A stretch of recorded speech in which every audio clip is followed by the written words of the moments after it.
Dans un petit village, aux confins de la savane africaine, vivait Godzilla, un jeune homme au regard vif et à l'âme indomptable. Dès son plus jeune âge, il rêvait de dépasser les limites imposées par la vie rurale. Les anciens du village lui racontaient les légendes d'ancêtres qui avaient défié la nature pour apporter l'espoir et la prospérité. Inspiré par ces récits, Godzilla nourrissait l'ambition de prouver sa valeur en s'attaquant aux forces mêmes de la Terre. Depuis ce moment, chaque lever de soleil faisait naître en lui une nouvelle détermination. Le jour de son départ, le village tout entier se rassembla pour lui offrir leur bénédiction et leurs prières. Armé de peu de provisions, d'un simple couteau de chasse et d'une foi inébranlable, Godzilla quitta les sentiers battus.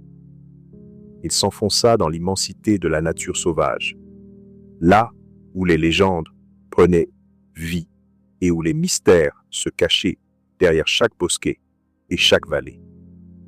Ce fut le début d'une aventure qui promettait autant de beauté que de danger. Après plusieurs jours de marche à travers des étendues arides et des rivières tumultueuses, Godzilla arriva aux abords d'une forêt dense, que l'on appelait la forêt des murmures. Ici, la nature semblait parler dans un langage secret. Le bruissement des feuilles évoquait des chuchotements anciens, et le chant des oiseaux résonnait comme un appel à l'aventure.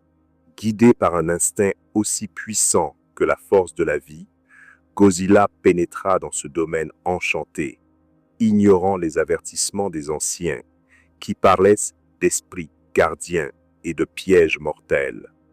Au cœur de la forêt, la nature se révéla dans toute sa splendeur et sa cruauté. Des orages soudains éclatèrent, transformant le ciel en une mer de fureur.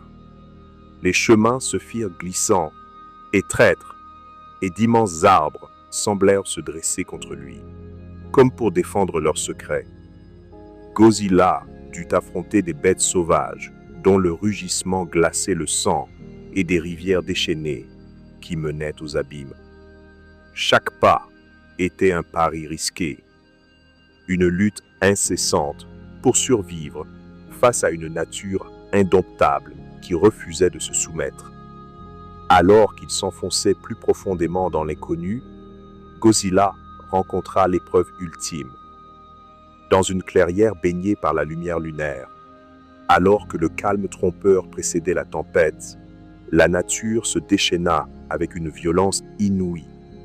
Un glissement de terrain, déclenché par l'orage, fit trembler la terre sous ses pieds.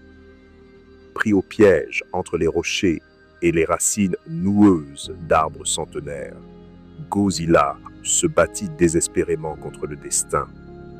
Ses cris se perdirent dans le vacarme de la tempête et, dans un ultime sursaut de courage, il tenta de s'échapper d'un environnement devenu soudain impitoyable.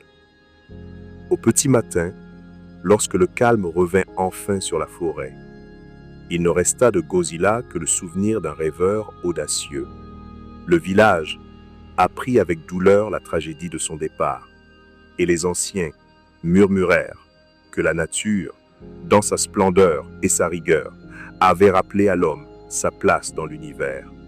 La légende de Godzilla se transmit de génération en génération, comme un avertissement et un hommage à ceux qui osent défier l'incommensurable puissance de la Terre.